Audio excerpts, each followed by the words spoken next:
Hello everyone, আসসালামু আলাইকুম। স্বাগত জানাই আরও একটি নতুন ট্রাভেল ব্লগে। আজ আমি ভ্রমণ করতে যাচ্ছি ইনা ট্রান্সপোর্টের বহরে থাকা জাপানে হিনো ফুসোবাসে যাব রাজধানী ঢাকা থেকে পদ্মা সেতু হয়ে বিভাগীয় শহর খুলনায়। খুলনা যাওয়ার পথে এই বাসটি ঘুরে দেখা ছাড়াও সম্পূর্ণ একটি ভ্রমণ গাইডলাইন দেওয়ার চেষ্টা করেছে। এরই পাশাপাশি আরও থাকছে রাস্তার সুন্দর মুহূর্তগুলো আপনাদের সঙ্গে শেয়ার করেছে। এখন আমি অবস্থান করছি আবদুল্লাপুর ইনা ট্রান্সপোর্টের অফিসিয়াল কাউন্টারের সামনে। আজকের ভ্রমণটা এখান থেকেই শুরু করতে যাচ্ছে। আর আজকের জার্নির টিকিট পড়েছিল আমার 650 টাকা। চলুন এবার আমরা কাউন্টারের ভিতরটা ঘুরে দেখি। কাউন্টারের ভিতরে প্রবেশ করলে দেখতে পারবেন যাত্রীদের ওয়েটিং লঞ্চ রয়েছে এবং এখানে 30 থেকে 40 জন যাত্রী বসে গাড়ির জন্য অপেক্ষা করতে পারবেন। এরই পাশাপাশি রয়েছে মুসল্লিদের জন্য একটি নামাজ কক্ষ। এখানে চাইলে যে কেউ নামাজ আদায় করতে পারবেন। এরই পাশাপাশি রয়েছে মোবাইল ফোন চার্জ দেওয়ার জন্য চার্জিং ডিভাইস। ইতিমধ্যে আজকের ট্যুরমেট কাউন্টারের সামনে এসে হাজির হয়েছে। এটাই হচ্ছে আজকের আমার ট্যুরমেট।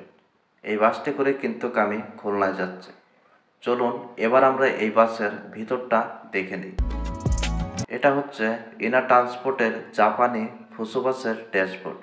ড্যাশবোর্ডটি দেখতে অনেকটাই সুন্দর। এই বাসটিতে মোট আসন সংখ্যা রয়েছে 40টি। 2x2 পজিশনে সিটগুলোকে অ্যাপ্লাই করা হয়েছে। সিটগুলোতে 5 থেকে 6 ঘন্টা বসে জার্নি করতে পারবেন। ফুসো বাসের সিটগুলো তুলনামূলক একটু হাইটে বড় হয়ে থাকে। রাত 11টা 5 মিনিটে আজকের ট্যুরমেট আবদুল্লাপুর থেকে ছেড়ে যায় পরবর্তী পিক আপ পয়েন্টের দিকে। এরই পাশাপাশি আবদুল্লাপুর থেকে খুলনা পৌঁছাতে কত ঘন্টা সময় লাগে সেটাও কিন্তু শেয়ার করব আজকের এই ভিডিওতে। তাহলে চলুন আমরা ঢাকা শহরের রাতের সৌন্দর্য উপভোগ করি।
ঢাকার মানিবাগ, আরামবাগ এবং হানিফ মেয়র ফ্লাইওভার পার হয়ে এখন আমরা অবস্থান করছি ধোলাইপাড়। আবদুল্লাপুর থেকে ধোলাইপাড় আসতে আমাদের সময় লাগে 2 ঘন্টা, আর এখন বাজে রাত 1টা 10 মিনিট। এখানে 10 মিনিটের জন্য গাড়ি দাঁড়াবে। এখানে মূলত ইনা ট্রান্সপোর্টের চেকিং হবে। এই বাসটিতে মোট কতজন যাত্রী রয়েছে সেগুলো তারা ভিডিও করে রাখে। বর্তমানে ইনা ট্রান্সপোর্টের মালিক এনায়েতুল্লাহ সাহেব দেশের বাইরে অবস্থান করলেও তাদের পরিবহনের যাত্রীদেরকে যাত্রী সেবা দেওয়ার মান কোনো অংশে কমতে নেই। যেমন তারা আগেও যেরকম সার্ভিস দিয়েছিল যাত্রীদেরকে, বর্তমানেও তারা সেম কোয়ালিটি সার্ভিস দিয়ে যাচ্ছে।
এখন আমরা অবস্থান করছি মাওয়া হাইওয়ে টোল প্লাজায়। এখানে আমাদের মূলত টোল পরিশোধ করতে হবে। ঢাকা থেকে খুলনা পৌঁছাতে আরও বেশ কয়েকটি জায়গায় টোল পরিশোধ করতে হবে ইনা ট্রান্সপোর্টকে।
এখন আমরা অবস্থান করছি পদ্মা সেতু টোল প্লাজা।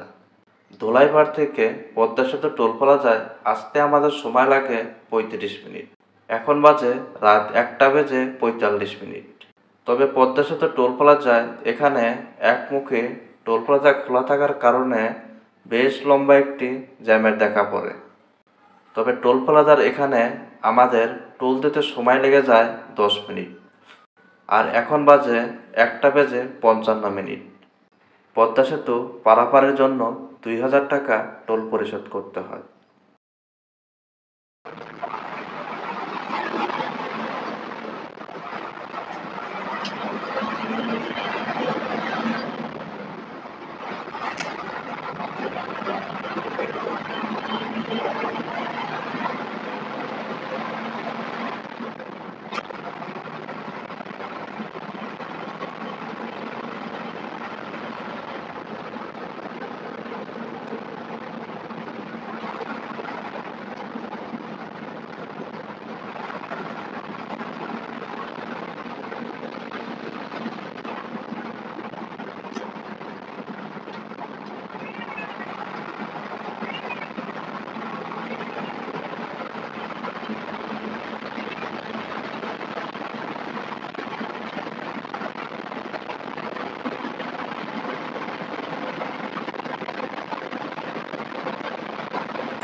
ঘড়িতে সময় বাজে রাত 2:40 আর আমরা অবস্থান করছি ভাঙা টোল প্লাজা। এখান থেকে আমাদের টোল পরিশোধ করতে হবে। বর্তমানে ধুলাইপাড় থেকে শুরু করে খুলনা যাওয়া পর্যন্ত যতগুলো টোল প্লাজা দেখবেন তার সবগুলোই কিন্তু নাম চেঞ্জ করা হয়েছে। আগে বঙ্গবন্ধু শেখ মুজিবুর রহমানের নামে থাকলেও সরকার পতন হওয়ার পরে এগুলো নাম চেঞ্জ করে রাখা হয় জাতির পিতা হযরত ইব্রাহিম আলাইহিস সালাম এর নামে।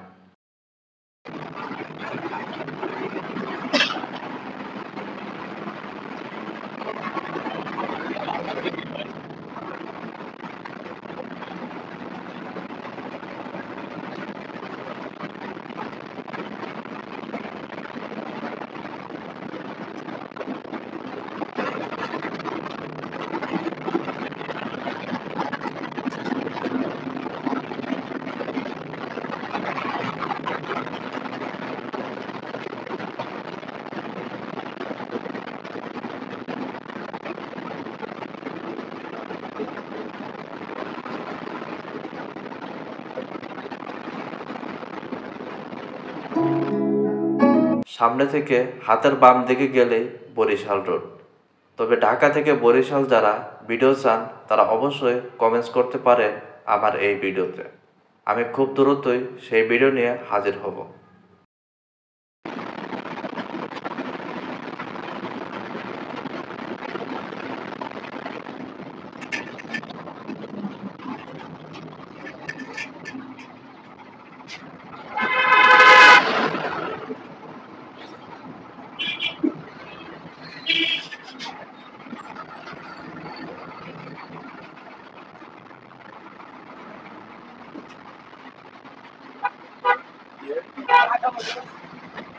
হোটেলে দেখা পানি স্কাইগুলো কি স্কাইগুলোতে দাঁড়াইলে কি হয় অনেক গাড়ি দাঁড়ায়।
সামনে দেখতে পাচ্ছেন গিললাইন পরিবহনের স্ক্যানিয়া ডাবল টেকার স্লিপার বাস।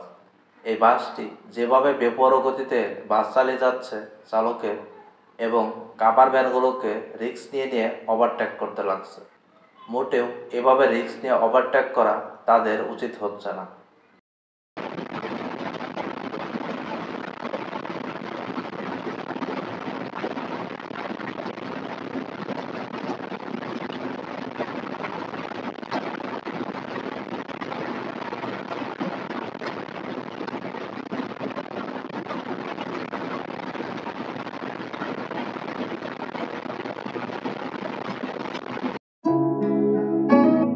এখন আমরা অবস্থান করছি হোটেল বিরতিতে, আর আমাদের হোটেল বিরতি করা হয়েছে স্কাই ব্লু হাইওয়ে রেস্টুরেন্টে।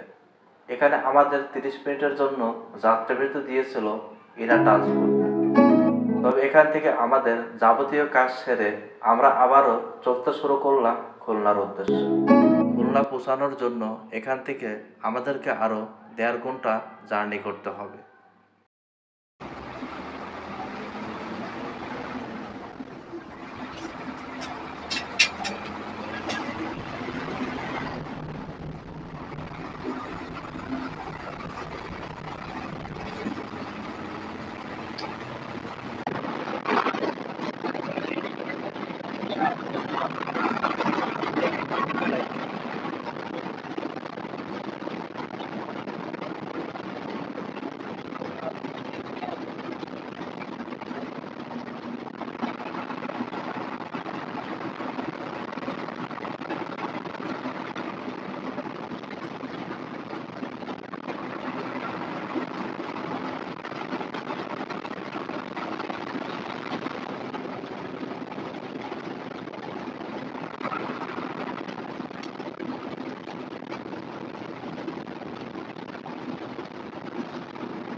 ক্যাম্পাস দিকে কালকের দিকে